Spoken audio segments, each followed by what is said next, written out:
नमस्कार, स्वागत है आपका पहाड़ प्रभात में। आपके साथ मैं हूं अंजलि भंडारी और रुक करेंगे इस बीच आ रही एक बड़ी खबर की और बड़ी जानकारी आ रही है वो आपको बता दें।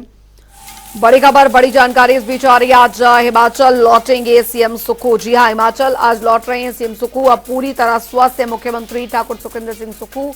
दिल्ली एम्स में 13 दिन से उनका इलाज चल रहा था, लेकिन फिलहाल अब वापसी उनकी हो रही है। तो आज हिमाचल लौटेंगे सीएम सुक्खू। इस वक्त की बड़ी खबर आपको बता दें, अब पूरी तरह स्वस्थ है मुख्यमंत्री। तो दिल्ली एम्स में 13 दिन से उनका इलाज चल रहा था। पेट में इन्फेक्शन के चलते उन्हें दिल्ली एम्स में भर्ती करवाया गया था। 4:45 बजे शिमला के अनाडेल पहुंचेंगे मुख्यमंत्री। आज हिमाचल लौटेंगे सीएम सुक्खू। ये बड़ी खबर, अब पूरी तरह से स्वस्थ है मुख्यमंत्री। तो दिल्ली एम्स में 13 दिन से उनका इलाज चल रहा था। डॉक्टर्स की टीम उनका इलाज कर रही थी और अनाडेल पहुंचेंगे सीएम 4:45 बजे के करीब। तो अब पूरी तरह से स्वस्थ हैं मुख्यमंत्री ठाकुर सुखविंदर सिंह सुक्खू। दिल्ली एम्स में 13 दिन से उनका इलाज चल रहा था। इन्फेक्शन की शिकायत के चलते उन्हें दिल्ली एम्स में भर्ती करवाया गया था। तो अब पूरी तरह से स्वस्थ हैं मुख्यमंत्री ठाकुर सुखविंदर सिंह सुक्खू। काफी दिनों तक उनका इलाज चला और अब वो स्वस्थ होकर फिर से हिमाचल लौट रहे हैं। आज बड़ी खबर, अब पूरी तरह से स्वस्थ हैं मुख्यमंत्री। तो दिल्ली एम्स में 13 दिन से इलाज उनका चल रहा था। 4:45 बजे शिमला पहुंचेंगे, अनाडेल पहुंचेंगे सीएम। शिमला के अनाडेल पहुंचेंगे। आज हिमाचल लौटेंगे सीएम सुक्खू। ये बड़ी खबर आपको बता दें, पूरी तरह स्वस्थ है मुख्यमंत्री। दिल्ली एम्स में 13 दिन से उनका इलाज चल रहा था और फिलहाल अब वो पूरी तरीके से स्वस्थ हैं। डॉक्टर्स के दिन पिछले 13 दिनों से डॉक्टर्स की एक पूरी टीम जो है वो हिमाचल प्रदेश के मुख्यमंत्री ठाकुर सुखविंदर सिंह सुक्खू के स्वास्थ्य पर नजर बनाए हुए थे। अब फिलहाल मुख्यमंत्री ठाकुर सुखविंदर सिंह सुक्खू स्वस्थ हैं और हिमाचल आज लौट रहे हैं। ये इस वक्त की बड़ी खबर आपको बता दें। पेट में इन्फेक्शन के चलते उन्हें दिल्ली एम्स में भर्ती करवाया गया था और 13 दिनों तक उनका इलाज चला है। फिलहाल अब वो पूरी तरीके से स्वस्थ है। 4:45 बजे शिमला के अनाडेल पहुंचेंगे सीएम।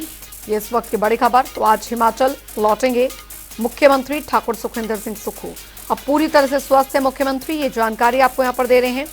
दिल्ली एम्स में 13 दिनों से उनका इलाज 13 दिनों तक उनका इलाज चला।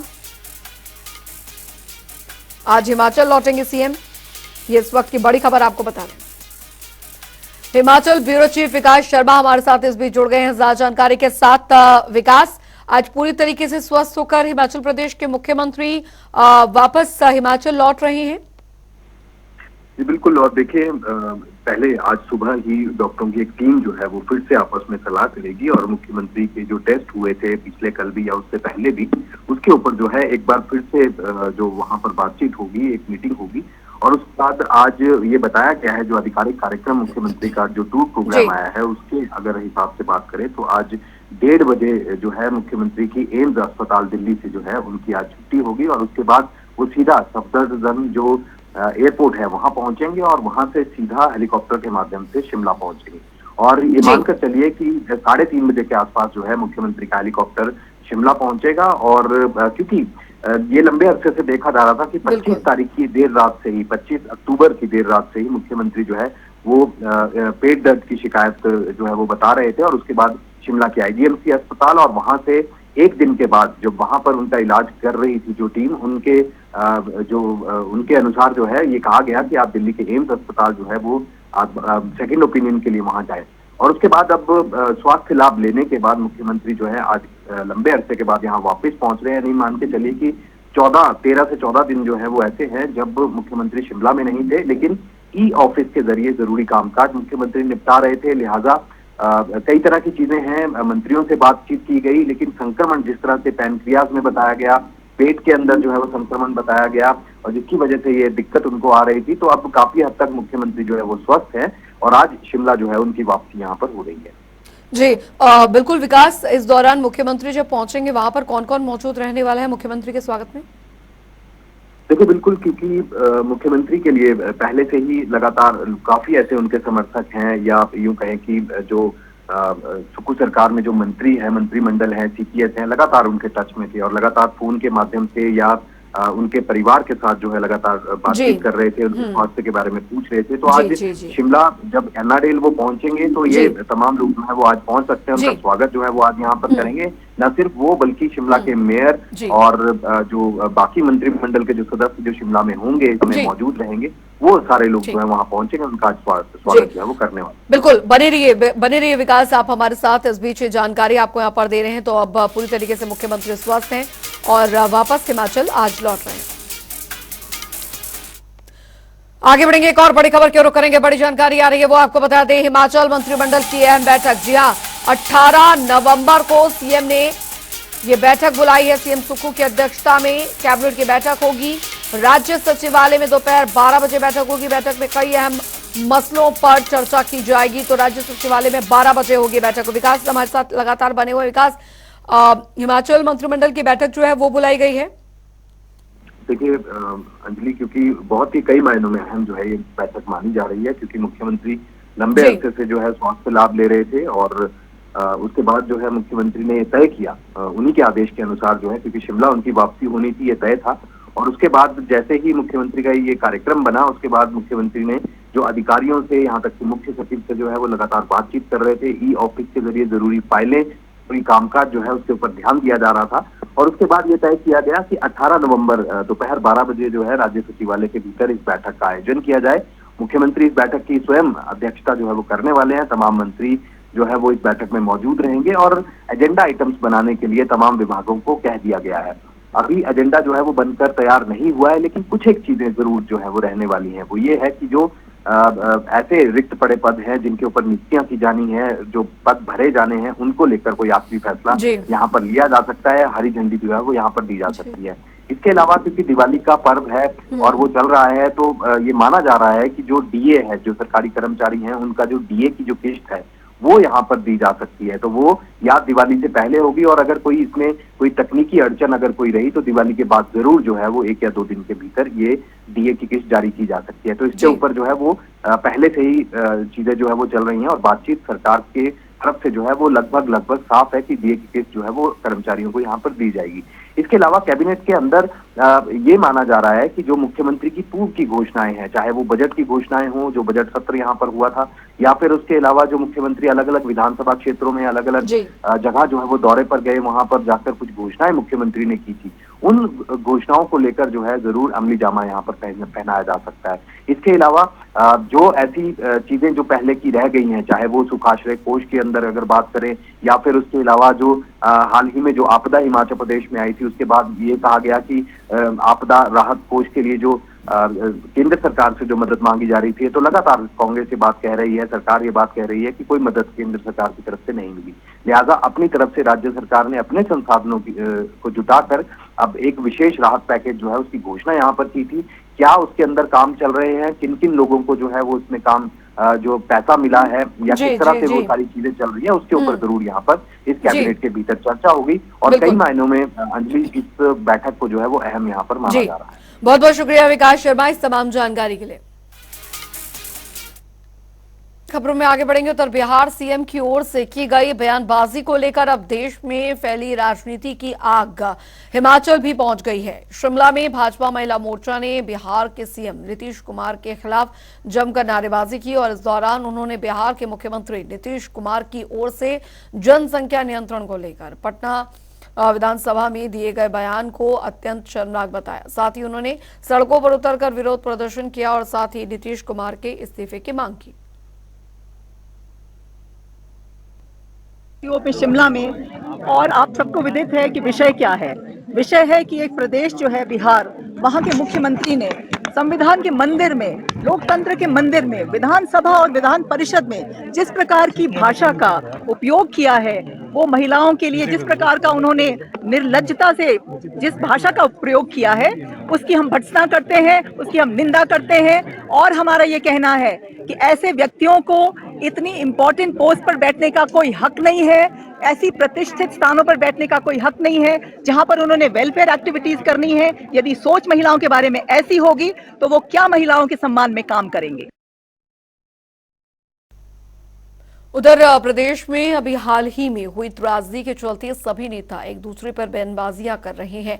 इसी को लेकर देव विधानसभा क्षेत्र के पूर्व विधायक और पूर्व मंत्री रामलाल ठाकुर ने कहा, प्रदेश में भारी आपदा के चलते लोग अभी भी समस्या झेल रहे हैं। उन्होंने कहा कि भाजपा नेता राजनीति से ऊपर मानवता के लिए कार्य करें, केवल मात्र अपनी राजनीति चमकाने के उद्देश्य से बयानबाजियां न करें। उन्होंने केंद्र सरकार से भी आग्रह किया कि केंद्र सरकार प्रदेश की जनता की इस विकट परिस्थिति में मदद के लिए आगे आए, ताकि प्रदेश की जनता को कुछ हद तक राहत मिल सके।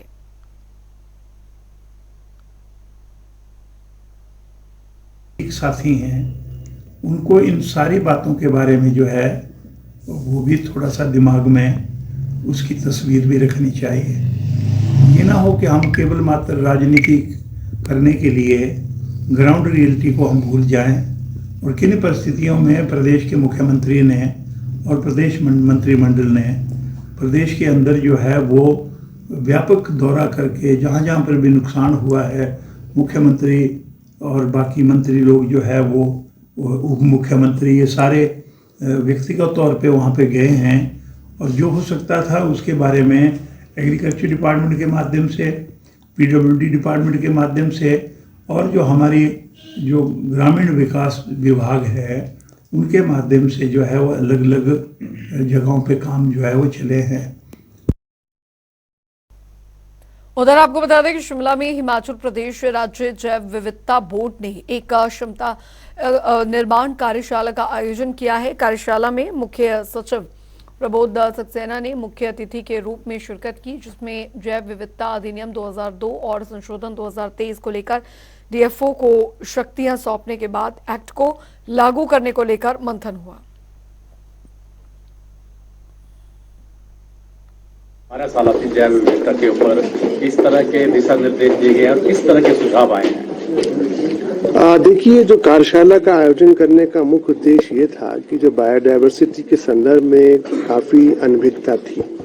अभी रिसेंटली हमने जो है वो डीएफओस को ऑथोराइज किया है इस एक्ट में, तो ये आवश्यक था कि जिनको हमने ऑथोराइज किया है उनके साथ बैठकर हम चर्चा करें, उनके सुझाव लें, क्या क्लैरिफिकेशंस उनको चाहिए उसके बारे में जानें।